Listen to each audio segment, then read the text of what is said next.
जय हिंद दोस्तों, स्वागत है आप सभी दोस्तों का, सभी मित्रों का, सभी मेरे नन्हे मुन्ने प्यारे साथियों का आपके अपने number 1 education platform Bihar arts Vidyakul परिवार में। आइएगा सब लोग।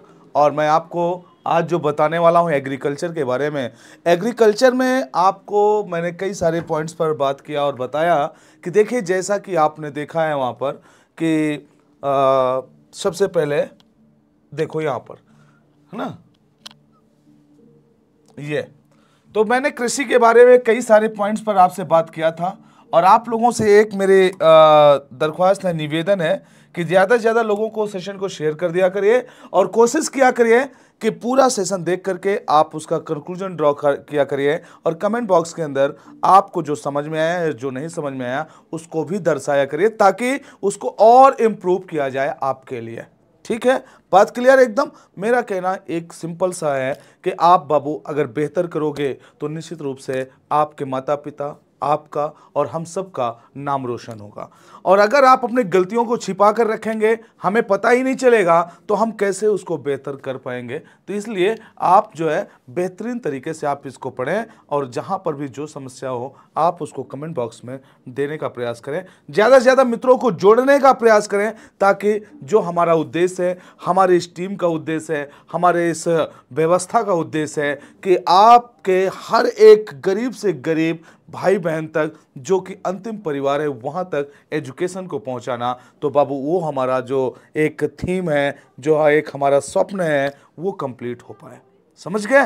तो इस पर आपको करना है काम और बिल्कुल तेजी के साथ जबरदस्त। आप लोगों को छोटा सा काम दिया गया है, आप लोग सेशन को शेयर करें, ज्यादा से ज्यादा मित्रों को जोड़ें अपने साथ और उनसे बोलें आप यहां पर विद्याकुल परिवार से जुड़ करके एक बेहतर एजुकेशन प्राप्त कर सकते हैं। ठीक है, तो चलते हैं स्टार्ट नाउ। तो मैंने आपको निर्वाह कृषि के बारे में समझा दिया है, मैंने आपको रोपण कृषि के बारे में बताया, विस्तृत वाणिज्यिक कृषि के बारे में बताया, है ना, मिश्रित कृषि, डेयरी, भूमध्य सागरीय, बाजार उद्यान, इनके बारे में अब मैं आज आपको बताने वाला हूं, इसके कंटिन्यू करने वाला हूं आगे। देखिएगा, पहले एक ये मैप आपके सामने है, बहुत बेहतरीन, इसको समझने का प्रयास करिएगा। देखिए यहाँ पर कुछ इक्वेटर के आसपास हलचल की गई है, ये इक्वेटर के आसपास हलचल है, इसको समझने का प्रयास करिएगा। उसी में जो आपने पढ़ा है ना, प्रीवियस जो क्लासेस हैं उनको आप जरूर देख लीजिएगा, यूट्यूब पे पड़ी हुई हैं, उनको बेहतर तरीके से जरूर देख लीजिएगा क्योंकि वो आपके लिए बहुत इंपॉर्टेंट होने वाली है। ठीक है जी। अब देखो बाबू, ये वाला जो क्षेत्र है दक्षिण अमेरिका में, ये वाला है अफ्रीका कॉन्टिनेंट के अंदर, और एशिया के अंदर ये पूरा क्षेत्र ये वाला आपको दिखाई पड़ रहा है। यहां पर एक चीज आपको कॉमन लग रहा है कि सभी ये आपको विषुवत रेखा में दिख रहे हैं। कहां पर दिख रहे हैं? सभी के सभी आपको विषुवत रेखा में दिख रहे हैं। और मेरे प्यारे बच्चे, एक चीज आपको जानना जरूरी है कि विषुवत रेखा का जो क्षेत्र होता है वो झूम एग्रीकल्चर के लिए जाना जाता है, झूम कृषि के लिए जाना जाता है। मैंने बहुत मर्तबा आपको ये बात बताई है। स्थानांतरित कृषि के लिए जाना जाता है। यहाँ पर जनजातियां निवास करती हैं। कौन? जनजातियां निवास करती हैं और जनजातियों के द्वारा यहाँ पर झूम एग्रीकल्चर किया जाता है। इसका मतलब कि यहाँ पर जंगल पाया जाता होगा सर। बिल्कुल बाबू, विश्व का सबसे ज्यादा जो जंगल वाला क्षेत्र है यहीं पर पाया जाता है और यहाँ पर सदाबहार वन पाए जाते हैं। क्या? सदाबहार वन पाए जाते हैं, है ना, एवरग्रीन फॉरेस्ट, सदाबहार उष्ण कटिबंधीय वन पाए जाते हैं, उष्ण कटिबंधीय वन पाए जाते हैं, वन। ठीक है, यही नहीं, इस पूरी लाइन की मैं बात कर रहा हूं। देखिए ये जो अमेजन बेसिन है ना बाबू, ये अमेजन बेसिन, ये इसको तो पृथ्वी का फेफड़ा कहते हैं, याद रखना। इसे क्या बोलते हैं? पृथ्वी का फेफड़ा कहते हैं। समझ रहे हो? हाँ, यहां पर 250 सेंटीमीटर से अधिक वर्षा होती है, वो भी वर्ष भर। याद रखना, कब? वर्ष भर यहां पर वर्षा होती है। तो सर बारिश के आधार पर मिट्टी भी आप डिसाइड कर सकते हैं, मिट्टी कौन पाई जाएगी। तो मेरे प्यारे बच्चे, यहां पर लेटेराइट मिट्टी और लेटेराइट मिट्टी के साथ साथ यहां पर दलदली मिट्टी पाई जाएगी। ठीक है जी। यहाँ पर बहुत बड़े बड़े जीव जंतु पाए जाएंगे, बहुत सारे जीव जंतु देखने को मिलेंगे। मतलब मच्छर से लेकर के बड़ा से बड़ा एनाकोंडा तक आपको यहाँ पर देखने को मिलेगा, क्योंकि जल की जहां भी उपलब्धता होती है वहां पर जीव जंतु आपको देखने को बहुतायत में मिलते हैं। ठीक है जी, तो ये बात आपको एकदम क्लियर हो गई होगी। ओके, क्योंकि सूर्य मैक्सिमम टाइम यहां पर प्रेजेंट रहता है। कर्क रेखा है, कर्क रेखा के अब अगर उत्तर में जाएंगे तो ये पूरा विकसित वाला एरिया आ जाता है, चाहे वो अफ्रीका का हो, चाहे उत्तरी अमेरिका का हो, चाहे यूरोप का हो, चाहे अदरवाइज इंडिया या चाइना का क्षेत्र हो। ठीक है, यहां तक बात कर लिया। अब देखो यहां पर प्रमुख क्षेत्र कुछ हैं, इनको हम पढ़ने वाले हैं। अब आप लोग ध्यान से इसको देखने का प्रयास करेंगे। जैसे यहां पर दिया चलवासी, उत्तरी अफ्रीका, उत्तर अफ्रीका व मध्य अमेरिका का उष्णकटिबंधीय भाग तथा दक्षिण पूर्वी एशिया। अगर इसको आपको देखना है तो आप यूं देख सकते हैं, मेरे साथ ध्यान से देखिएगा कि चलवासी पशुचारण, मैं आपको बताऊं वैदिक एरा में आपने देखा होगा, वैदिक युग में, है ना, वैदिक युग में बाबू आपने देखा होगा कि वैदिक युग में जो आर्य थे, कौन आर्य, है ना, कहा जाता है वो मध्य एशिया से आए हुए थे। कहां से? मध्य एशिया से आए हुए थे। ठीक है बाबू, मेरे ध्यान देना इस पर, मध्य एशिया से आए हुए थे। और अगर ये मध्य एशिया से आए थे तो आखिर इंडिया क्यों आए? प्रश्न ये है, ये भारत क्यों आए? भारत क्यों आए?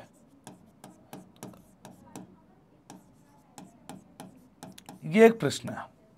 भारत क्यों आए भाई? तो ये भारत आए थे इन जानवर, जो इनके पास जानवर थे, है ना, जो इनके पास जानवर थे, जानवर, जो जानवर थे इनके पास, उनके लिए पानी और चारा की व्यवस्था के लिए आए, की व्यवस्था के लिए आए। ये आपका हो गया आंसर। ठीक है जी। अब इसमें भी देखिए, जो चलवासी पशुचारण है तो इसके माध्यम से क्या होता है कि एक स्थान से कोई भी एक पर्टिकुलर स्थान होगा, एक स्थान से दूसरे स्थान के लिए किस लिए जाते हैं? आंसर आपका क्लियर हो गया। और आगे मैं बात बताऊं, ये सीजन के अनुसार, ऋतु के अनुसार, बाबू याद रखना, ऋतुओं के अनुसार, ऋतुओं के अनुसार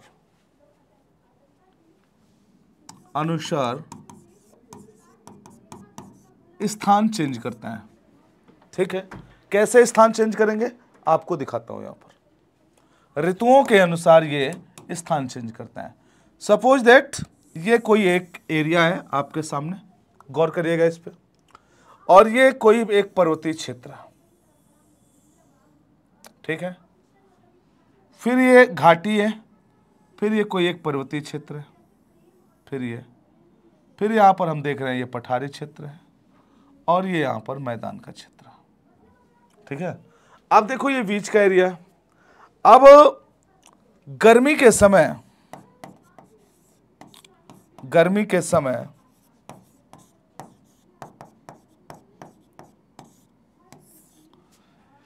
इस पठारी क्षेत्र में, ठीक है, या इस घाटी के क्षेत्र में, है ना, ध्यान देना मेरी बात को, या यहां पर, या खासकर ये वाले क्षेत्र में गर्मी बहुत तेज होगी। जब गर्मी ज्यादा होगी तो जानवर परेशान होंगे।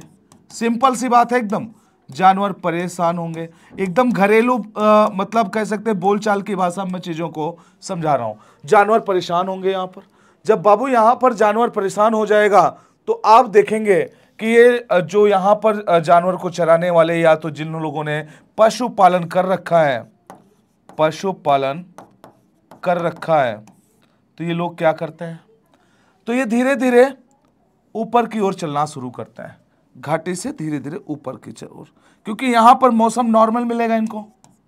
मौसम कैसा मिलेगा? नॉर्मल मिलेगा, नॉर्मल होगा। जब मौसम नॉर्मल होगा, अच्छा, अब यहां से जो आप देख रहे हैं यहां पर क्या है, बर्फ है। जब गर्मी बढ़ेगी तो बर्फ पिघलेगी, यहां पर बहुत सारी घास फूस होगी, तो जानवरों को चारा मिल जाएगा। लेकिन जैसे सर्दी फिर से बढ़ी, वैसे ये जो जानवर हैं यहाँ पर लेके आए हैं, ये धीरे धीरे फिर यहाँ से क्या करते हैं, ये नीचे की ओर उतरना शुरू कर देते हैं, घाटी की ओर। क्यों? क्योंकि ठंडी के टाइम पे ये पूरा बर्फ से ढक जाएगा, ये पूरा बर्फ से ढक जाएगा, तो जानवर को लेकर के, जो जानवर ऊपर की तो लेके गए थे, वो फिर से अपना पठार की ओर या मैदान की ओर आ जाएंगे। कहने का सीधा सेंस है कि सीजन के अनुसार ये जो पशुचारण होता है, चलवासी पशुचारण, वो उसमें बदलाव आता रहता है, बदलाव आता रहता है। समझ गए? ये बात आपको क्लियर होनी चाहिए। ओके, ये बात एकदम क्लियर है। अब आगे बताता हूं। देखो यहां पर विस्तृत वाणिज्यिक कृषि है, ये वेरी वेरी इंपॉर्टेंट है। स्टेपीज के यूरेशिया, उत्तर अमेरिका के प्रेरीज, अर्जेंटीना के पंपास, दक्षिण अफ्रीका का वेल्स, ऑस्ट्रेलिया का डाउन्स तथा न्यूजीलैंड के कैंटरबरी घास के मैदान पाए जाता है। समझ में आई बात? अब देखो यहां पर, अगर इसको आप समझना चाहते हो तो आइए मेरे साथ एक बार थोड़ी सी मैपिंग करने का प्रयास करिएगा। थोड़ी सी मैपिंग करते हैं बाबू, ध्यान देना थोड़ा सा, और आप लोग भी मैपिंग करने का प्रयास करिएगा बहुत अच्छे से, क्योंकि अगर जब मैपिंग आप करना शुरू कर देंगे तो नो डाउट आपका बहुत अच्छे से इसका संज्ञान हो जाएगा। ठीक है जी, चलिए।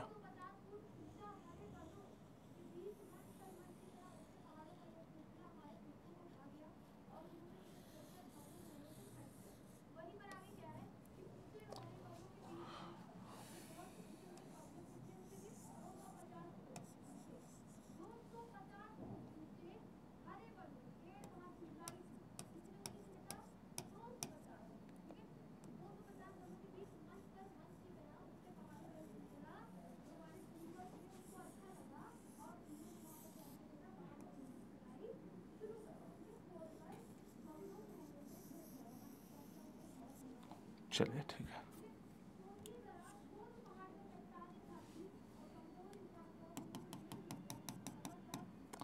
कोशिश करिएगा बनाने का बाबू, ठीक है, इसको कोशिश करिएगा बनाने की, और जब आप बनाना सीख जाएंगे तो आपको सबसे ज़्यादा दिक्कत, सबसे ज़्यादा आसानी कहाँ पे होगी?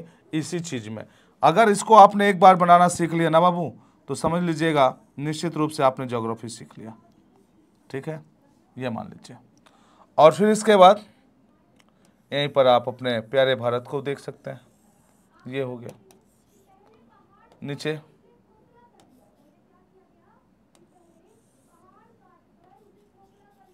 ये हो गया, फिर यहाँ पर ऑस्ट्रेलिया आ जाएगा, न्यूजीलैंड हो जाएगा। इस तरीके से पूरे वर्ल्ड में विस्तृत हो जाएगा। समझे? चलो एक बार अब इसको मैं भरने का प्रयास करता हूं, आप लोग भी मेरे साथ करने का प्रयास करिएगा। अब पता है बाबू, अगर इसको आपने एक बार कर लिया बेहतरीन तरीके से, तो मैं आपको विश्वास दिलाता हूं कि इस जबरदस्त तरीके से आपका ये कंटेंट तैयार हो जाएगा। आप अगर एग्जाम हॉल में गए और मैपिंग कर लिया थोड़ा सा, तो नो डाउट आपको एग्जामिनर सोचने पर मजबूर हो जाएगा, अब इसके मार्किंग काटे तो कैसे काटे, समझ लीजिएगा। अब देखो बाबू, सबसे पहले हम यहां पर खींचेंगे आपके सामने विषुवत रेखा। क्या खींचेंगे? विषुवत रेखा खींचेंगे। ये हो गई विषुवत रेखा। अब विषुवत रेखा के आसपास जो पाए जाएंगे वो गर्म ही क्षेत्र होंगे। और देखो यहां से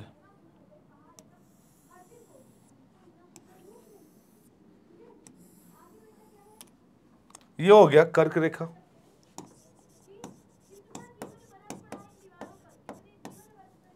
ये 0 डिग्री हो गया विषुवत रेखा।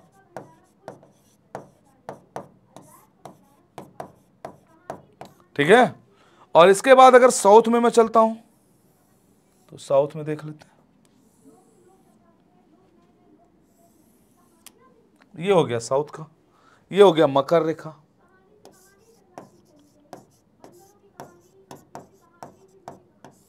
समझे?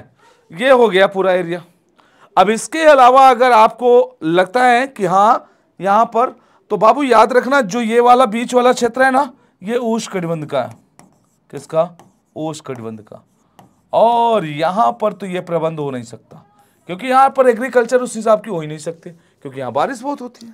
अच्छा, दोनों साइड पे सेम कंडीशन है। अब हम देखते हैं स्टेपी घास का मैदान कहां मिलेगा। तो मेरे प्यारे बच्चे याद रखना, मिडिल एशिया में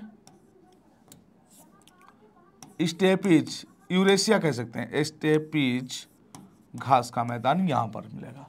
दूसरा घास के मैदान की बात करूं तो यहां पर मिलेगा प्रेरी घास का मैदान। ठीक है जी। और इसके बाद यहां पर मिलेगा अर्जेंटीना में कौन सा, पंपास। यहां पर कौन सा मिलेगा, वेल्ड। यहां पर कौन सा मिलेगा, डाउन्स। न्यूजीलैंड में कौन सा मिलेगा, कैंटरबरी। ये कुछ घास के मैदान है यहां पर। इंडिया में भी मिलेगा क्या सर, जी बाबू, जम्मू कश्मीर में इसको कहते हैं मर्ग। कहां पर, जम्मू कश्मीर में, जम्मू में। और उत्तराखंड में इसी को बोलते हैं बुग्याल। ठीक है, तो याद रखना ये जम्मू में है, ये उत्तराखंड में है, यूके में, उत्तराखंड में। ठीक है, चलिए, तो ये घास के मैदान है। अब ये बताओ मुझे यहां पर पीछे आके कि यूरेशिया में हो गए स्टेपीज, उत्तरी अमेरिका में प्रेरीज, अर्जेंटीना में पंपास, दक्षिण अफ्रीका का वेल्ड्स, ऑस्ट्रेलिया का डाउन्स तथा न्यूजीलैंड का कैंटरबरी घास का मैदान मैंने यहां पर आपको दिखा दिया। ठीक, और यहां पर कौन सी एग्रीकल्चर होती है, वाणिज्यिक एग्रीकल्चर होती है, कृषि होती है। और ये वाणिज्यिक एग्रीकल्चर क्यों इंपॉर्टेंट होता है पता है, क्योंकि ये जो खेती होती है इसमें उत्पादन इस उद्देश्य से किया जाता है कि इसको हम इंडिया के मार्केट में हो चाहे वर्ल्ड के मार्केट में हो, इसको हमें एक्सपोर्ट करना है। समझ गए, ये पहले से मानसिकता होती है कि इसको हमें एक्सपोर्ट करना है। और इस वजह से यह सबसे बेहतरीन एरिया होते हैं जो मैंने अभी अभी आपको बताया। ये अर्जेंटीना में, उत्तरी अमेरिका में, यूरेशिया में, वेल्ड, कैंटरबरी, डाउन्स, ये घास के मैदान है। तो बाबू याद हो जाएंगे, ये दक्षिण अफ्रीका में है, दक्षिण अफ्रीका में, और ये ऑस्ट्रेलिया, न्यूजीलैंड हो गया। तो मैंने यहां पर क्या बताना चाहा, मैंने आपको बताना चाहा यहां पर कि जो वाणिज्यिक एग्रीकल्चर होती है, याद रखना, जो वाणिज्यिक कृषि होती है, कृषि, वाणिज्यिक कृषि का एक ही उद्देश्य होता है कि जो भी उत्पादन करना है, जो भी उत्पादन होता है उसका उद्देश्य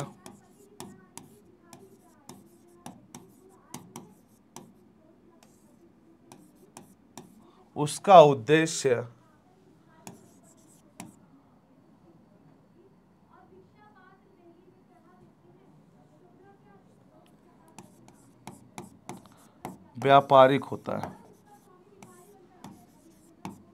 उसका उद्देश्य व्यापारिक होता है। या तो देश में या विदेशों में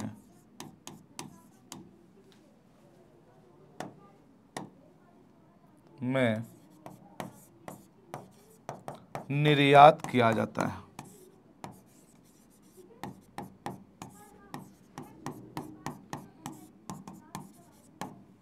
ठीक है, निर्यात किया जाता है। अब ऐसी जो एग्रीकल्चर होती है, जो ऐसी कृषि होती है, उसी को हम वाणिज्यिक कृषि कहते हैं। अगर कोई पूछे कि सर बताइएगा इसमें, तो खासकर जैसे चाय का उत्पादन किया हमने, गन्ना का उत्पादन किया हमने, कॉफ़ी का उत्पादन किया हमने, है ना, चाय हो गया, गन्ना हो गया, कॉफ़ी हो गया।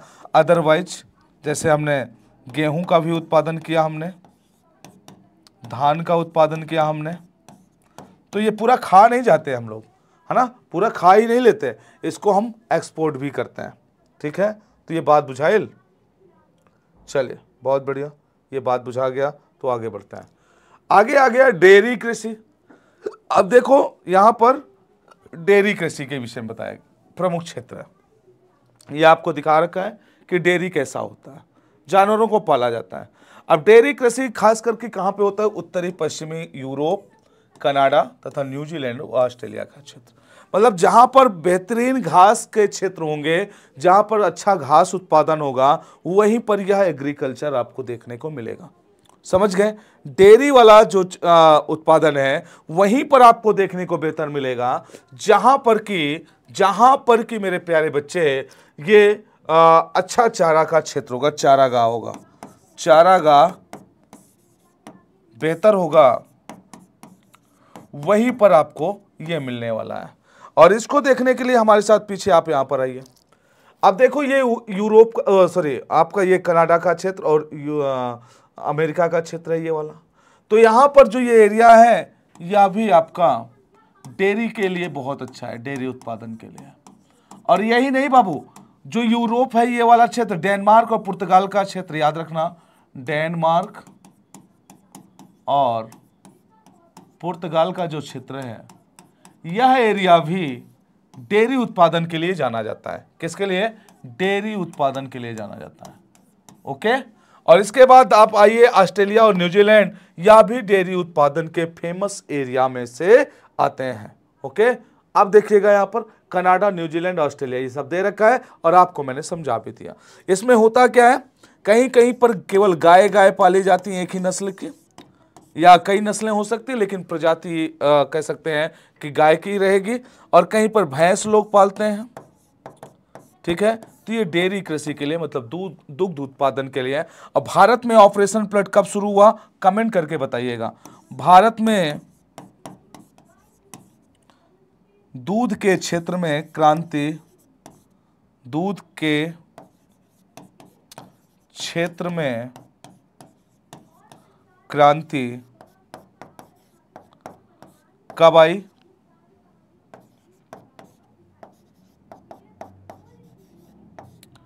कब आई?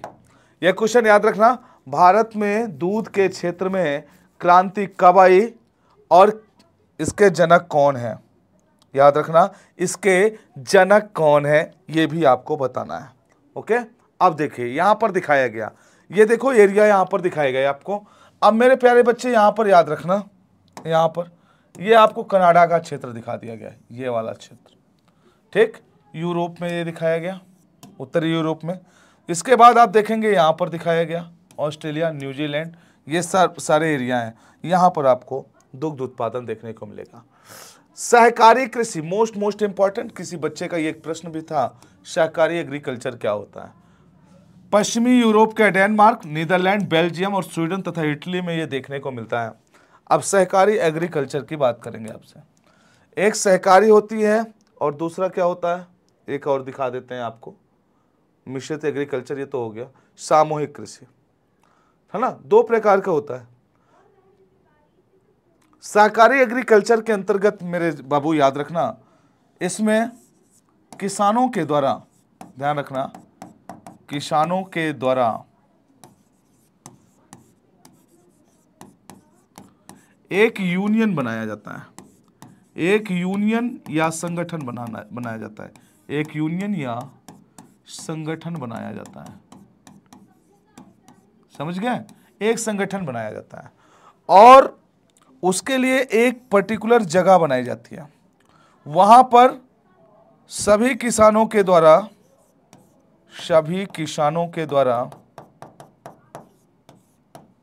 कुछ ना कुछ सहयोग किया जाता है, कुछ ना कुछ सहयोग राशि दी जाती है, सहयोग राशि दी जाती है। अब उसी सहयोग राशि का कोई भी किसान उपयोग कर सकता है, कोई भी किसान उपयोग कर सकता है।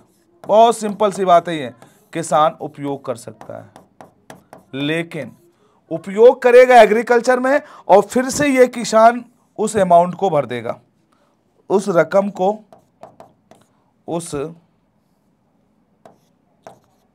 उस रकम को पुनः जमा करा देगा। इसी को हम सिंपल भाषा में सहकारी कृषि कहते हैं। मतलब एक जगह पर कई किसानों के द्वारा एक यूनियन बनाया गया, उसमें कुछ राशि जमा कराई गई, तो अगर किसी को जरूरत है, किसी भाई को जरूरत है तो पैसे यहां से निकाल कर उपयोग कर लेगा, लेकिन फिर उस रकम को पुनः वहीं पर जमा कराएगा। तीसरे भाई को कोई जरूरत पड़ेगी वो निकाल लेगा, तो इससे एक दूसरे का सहयोग हो जाता है। और ज्यादातर देखने को मिला पश्चिमी यूरोप के डेनमार्क, नीदरलैंड, बेल्जियम, स्वीडन तथा इटली के अंदर। ये भी बात क्लियर हुई? बताओ बाबू, यहां तक एकदम क्लियर हुआ? कुछ ना कुछ चलो बहुत बढ़िया। और सभी लोग सेशन को शेयर करते रहिएगा, लाइक जरूर कर दीजिएगा, चैनल को सब्सक्राइब कर लेना अगर किसी ने नहीं किया, क्योंकि बाबू मैंने कितनी बार कहा कि विद्याकुल मतलब एक विश्वास, और यह विश्वास बनाए रखना है आप लोगों को भी, और आपको बेहतर परफॉर्मेंस करना है, और इसीलिए हम ये कार्य कर रहे हैं। देखिए पुष्पोत्पादन, ये नीदरलैंड ट्यूलिप की एक चित्र आपके सामने है। अगर आप लोग ये कहें कि सर क्या पुष्पोत्पादन जो होता है ये भी, इसका भी निर्यात किया जाता है, तो मैं कहूँगा बिल्कुल बाबू, यह भी एक एग्रीकल्चर होता है और इसका भी निर्यात किया जाता है।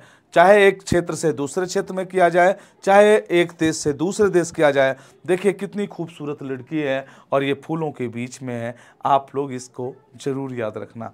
पुष्प उत्पादन ये भी एक एग्रीकल्चर होता है, और नीदरलैंड का जो ट्यूलिप है ये शहर बहुत फेमस है पुष्प उत्पादन के लिए, है ना। यह भी एक एग्रीकल्चर है। आप देखेंगे कि कहीं पर गुलाब के, कहीं पे गुड़हल के, या कहीं पर गेंदे के जो पुष्प होते हैं अलग अलग वैरायटीज के उगाए जाते हैं, और फिर उसका उपयोग लोगों के द्वारा बहुतायत में किया जाता है। यह भी एक एग्रीकल्चर होता है और इसके लिए नीदरलैंड बहुतायत में जाना जाता है। उद्यान कृषि देखिए, ये पश्चिमी यूरोप व उत्तरी अमेरिका में जानी जाती है। और उद्यान कृषि में आपने अभी अभी देखा कि फूल के लिए हो गया, है ना, फूल के लिए हो गया, पुष्प के लिए, और इसके बाद जो फल फूल होते हैं, फल भी जो होते हैं, है ना, उनके लिए भी एग्रीकल्चर किया जाता है। फलों में आप देखेंगे चाहे वो आम का हो, आम का फल हो, चाहे वो केला हो, चाहे सेब हो, अदरवाइज आप फल तो जानते ही हैं, बहुत सारे फल होते हैं, इनका भी उत्पादन किया जाता है। इनका भी, अमरूद का हो गया, जैसे अमरूद की बगीचा आप लोगों ने देखा होगा, अमरूद जैसे होता है, तो ये सभी फलों को उत्पादित करके उसको निर्यात किया जाता है। और ज़्यादातर हम देखते हैं कि पश्चिमी यूरोप में हमें देखने को मिलता है, या तो हमें उत्तरी अमेरिका में देखने को मिलता है। मेरे प्यारे बच्चे, एक बात जरूर ध्यान रखना, दिमाग में बैठा लेना आप लोग, कि जैसे हम उत्तरी अमेरिका की बात करते हैं, आपके माइंड में एक मैप तुरंत क्रिएट हो जाना चाहिए। जी उत्तरी अमेरिका कहाँ पर है भाई, क्या यहाँ से कोई इस तरह की लाइन गुजरती है जैसा कि आत्मा सर ने बोला है ना। तो क्या गुजरेगी? हाँ बाबू, एक गुजरती है जिसको आप लोगों को मैंने बता रखा है, कौन सा है, कर्क रेखा।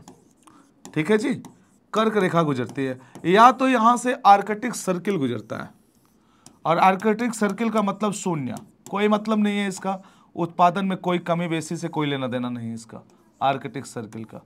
जो यहाँ पर ये कर्क रेखा देख रहे हैं ना, इसके ऊपर, क्योंकि ये वाला जो क्षेत्र है ना, ये बर्फीला इलाका है ना। कौन सा है? बर्फीला इलाका। कहाँ पर? कनाडा की बात कर रहा हूँ, ये कनाडा में पड़ेगा आपको। ठीक है जी। और देखो कर्क रेखा के ऊपर आते हो आप, तो कर्क रेखा के जैसे ऊपर आते हो, यहाँ पर ये मैक्सिको है। क्या है जी? मैक्सिको है ना, ये मैक्सिको हो गया। और ऊपर आप आते हैं तो ये मैक्सिको के बाद ये वाला आपका यूएसए का क्षेत्र है। इसका मतलब सबसे ज्यादा उत्पादन में कौन आ गया? यूएसए का भाग आ जाएगा सर, बिल्कुल, ये अच्छा उत्पादन करता है। ठीक है जी। और इसमें भी कई सारी घाटियां पाई जाती हैं, जैसे आपको कैलिफोर्निया की घाटी देखने को मिलेगी, कोलोराडो की घाटी देखने को मिलेगी। इन घाटियों में ये अच्छा उत्पादन करते हैं। किसका? उद्यान एग्रीकल्चर करते हैं यहाँ पर। सर यहाँ पर नहीं मिलेगा क्या? मिलेगा बाबू, मिलेगा, यहाँ पर भी मिलेगा, क्योंकि यहाँ एक चीज आप देख सकते हैं कि यहाँ पर कुछ झीलें इंपॉर्टेंट हैं, कुछ सीमा पर झीलें इंपॉर्टेंट हैं। इन झीलों की वजह से यहाँ पर पाया जाता है। कौन कौन सी हैं सर? 5 झीलें हैं बाबू, 5 लैक्स कहते हैं, 5 झीलें पाई जाती हैं। कौन कौन सी हैं बताओ? देखो, सबसे पहले आपको सुपीरियर, कौन सी देखने को मिलेगी? सुपीरियर मिल जाएगी। फिर उसके बाद ह्यूरॉन मिल जाएगी। फिर सर मिशिगन मिल जाएगी, मिशिगन। और मेरे प्यारे बच्चे याद रखना, मिशिगन एक ऐसी यहाँ पर लेक है, झील है, जो कि पूर्ण रूप से यूएसए में है, बाकी के बाकी सब सीमा पर है। ठीक है, बाकी सब क्या है? सीमा पर है।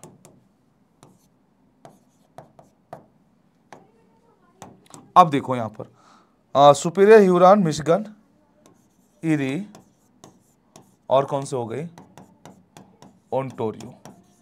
लिख लेना, दिमाग में बैठा लेना। ठीक है, क्योंकि ये जो चीजें हैं ना, एक दिन के लिए नहीं है बाबू, ये आप अगर भविष्य में कंपटीशन पढ़ते हैं तो भी आपके लिए बहुत इंपॉर्टेंट होने वाला है। और अगर कोई कंपटीशन की तैयारी करता है तो वो भी देख सकता है, उसके लिए भी ये इंपॉर्टेंट है, ऐसा नहीं है। तो 11th 12th के जो मेरे प्यारे साथी हैं वो लोग तो बिल्कुल समझ लें, क्योंकि जैसे 10th आपका क्लियर होता है आप कंपटीशन में एंट्री कर जाते हो। और कंपटीशन का मतलब ये नहीं होता कि नहीं आप आज आईएएस बन गए तभी कंपटीशन, क्योंकि अपने भाई जो सहपाठी वर्ग होता है उसके बीच भी कंपटीशन बहुत ज़्यादा होता है, और वहीं से आप उस कंपटीशन के मायने समझने लगते हो। और आगे चल के चाहे आप बीपीएससी तैयारी करो, चाहे सिविल की तैयारी करो, हर जगह आपको ये एनसीईआरटी आपको पढ़ना ही पड़ेगा। तो हम कल का क्यों छोड़ें, आज ही ना बेहतर तरीके से उसे एनालिसिस कर लें, क्योंकि आज अगर बेहतर पढ़ लेंगे तो कल हमारा बेहतर हो जाएगा। नहीं कल फिर जाकर के अगर वहीं पर हमें प्रीवियस लौटना पड़ा तो अपने आप में हमें खुद से घृणा होने लगती है। क्यों? क्योंकि सोचना पड़ता है कि बताइए अगर उस टाइम पे हमारे द्वारा हमारे सर जो पढ़ाए थे अगर उनकी बातों को हमने स्वीकार किया होता तो आज हमें इसको रिवर्स ना पढ़ना पड़ता। समझे? आप देखो यहां पर ये जो मैंने ऐसे गोला गोला बना दिया ना, ये है आपकी हडसन की खाड़ी, हडसन, ठीक है, ये है हडसन की खाड़ी। और ये है मेरे प्यारे बच्चों मैक्सिको की खाड़ी है, ठीक है, विश्व की सबसे बड़ी खाड़ी यही है, मैक्सिको की खाड़ी। अब देखो यहां पर सर बताना क्या था आपको, उद्यान कृषि। अब देखो मेरे प्यारे बच्चे यहां पर जितने झील का रीजन है यहां पर और पूर्वी रीजन ये यूएसए का, यहां पर बहुत ज्यादा उद्यान कृषि होती है। और इसके बाद अगर मैं बात करता हूं कि उत्तरी अमेरिका हो गया, इसके बाद पश्चिमी यूरोप की बात करूं तो अगर आप देखना चाहें पश्चिमी यूरोप को तो एक छोटा सा और मैप बनाने का प्रयास करेंगे, छोटा सा मैप है ना, छोटा सा। अब देखो यहां पर, अब जब हम बात करते हैं यहां पर तो यहां पर दो देश मिलते हैं हमको, स्पेन मिलता है, और आप जानते हैं स्पेन हो चाहे फ्रांस हो ये शैंपेन के लिए जाने जाते हैं। और यहां पर आपको पुर्तगाल मिलेगा, क्या मिलेगा जी, पुर्तगाल मिलेगा, ठीक है। और इसके बाद ये वाला जो रीजन है, ये वाला एरिया, इसको हम फ्रांस कहते हैं, कई बार मैंने मैप में आपको बताया है। और फ्रांस के बाद फ्रांस के जस्ट पूरब साइड में यहाँ पर जर्मनी आपको देखने को मिलता है ना। और जर्मनी के जस्ट नीचे आपको देखने को मिलेगा स्विट्जरलैंड। लोगों को घूमने की बड़ी ख्वाहिश होती है ना स्विट्जरलैंड के, यही एरिया है ये, मतलब इटली के जस्ट ऊपर, ये इटली है फिर सर, हाँ बाबू ये इटली है, इटली के जस्ट ऊपर आपको स्विट्जरलैंड देखने को मिलेगा। तो अब आपको सामने प्रश्न क्या है कि सर उत्तरी यूरोप, तो उत्तरी यूरोप मतलब जो यहां से हॉलैंड से लग करके, हॉलैंड मतलब नीदरलैंड से लग करके, और जी ये पूरा एरिया स्पेन, फ्रांस, पुर्तगाल, ये पूरा एरिया क्षेत्र आता है, ये वाला क्षेत्र अगर आता है तो इसी क्षेत्र में सबसे ज्यादा उद्यान एग्रीकल्चर किया जाता है। समझ में आ गई बात? नोट कर लीजिएगा, इसको मैपिंग कर लीजिएगा क्योंकि बहुत जरूरी है मेरे प्यारे बच्चे। और इसके बाद जैसे कई बार आप लोगों ने सुना होगा भूमध्य सागरीय एग्रीकल्चर, भूमध्य सागरीय कृषि, तो वो कहाँ मिलेगा, तो बाबू यहां पर मिलेगा, ये भूमध्य सागर है। भूमध्य सागर के आसपास पाए जाने वाले जो हमारी क्लाइमेटिक कंडीशन होती हैं, जिस जलवायु होती है, उस जलवायु के कारण यहाँ पर रसीले फल पाए जाते हैं। क्या पाए जाते हैं जी?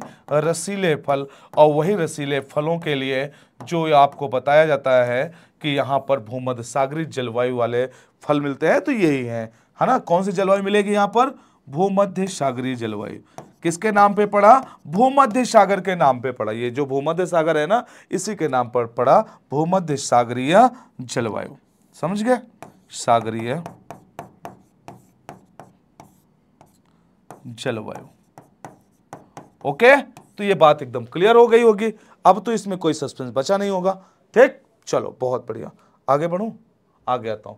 मिश्रित एग्रीकल्चर के बारे में मैंने आपको बता रखा है कि अत्यधिक विकसित भाग जैसे उत्तरी अमेरिका, उत्तरी पश्चिमी यूरोप, यूरेशिया के कुछ भाग, ये देखो यहाँ पर बना रखा है। और मैंने कई मर्तबा इनको आपको बताया है ना, कई मर्तबा बताया है। फिर से एक बार, ये वाला क्षेत्र हो गया, ये जहाँ जहाँ पर ये स्पॉट है ना, इस एरिया को दर्शाया गया है ये।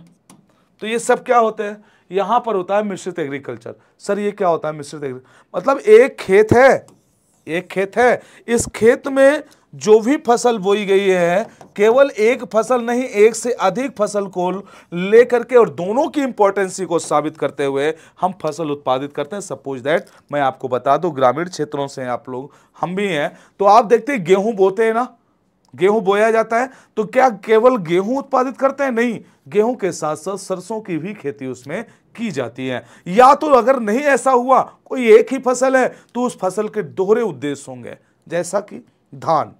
अब धान के खेत में तो केवल धान बोया जा सकता है, उसी को रोपित किया जा सकता है।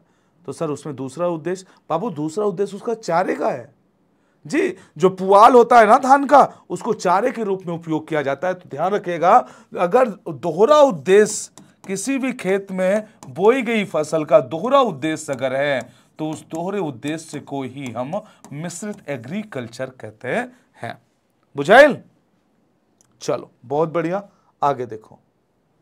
सामूहिक एग्रीकल्चर, इसको जाने, ये सोवियत संघ में इसको क्या बोलते हैं? कोल खहोज बोला जाता है। और एक छोटे से लैंड में कई लोग काम करते हैं और एक सीमा के बाद दूसरे लोग इसी में काम करने लगते हैं, या कह सकते हैं छोटे छोटे भागों में ये अपनी अपनी कृषि करते हैं, सामूहिकता के साथ करते हैं, एक साथ मिल करके करते हैं। इसी को हम सामूहिक एग्रीकल्चर कहते हैं। खत्म कहानी, है ना। मतलब एक ये खेत है, इस खेत में इसने अपना कोई बो लिया फसल, दूसरे ने कोई दूसरा बो लिया, तीसरे ने कोई दूसरा बो लिया, चौथे ने कोई अगला बो लिया। इस तरह से पता चला एक ही खेत में 4-5 प्रकार के लोग छोटे छोटे गट्टे बना करके बोले। अरे याद करो उस दिन को जब हम आप लोग तो नहीं, लेकिन हम लोगों के टाइम में हुआ है, जब 7वीं 8वीं क्लास में हम लोग पढ़ रहे थे, 7वीं 8वीं क्लास में बाबू, 7वीं 8वीं क्लास में, तो हम लोगों से एक काम करवाया जाता था, कहते हैं क्यारी बनाओ।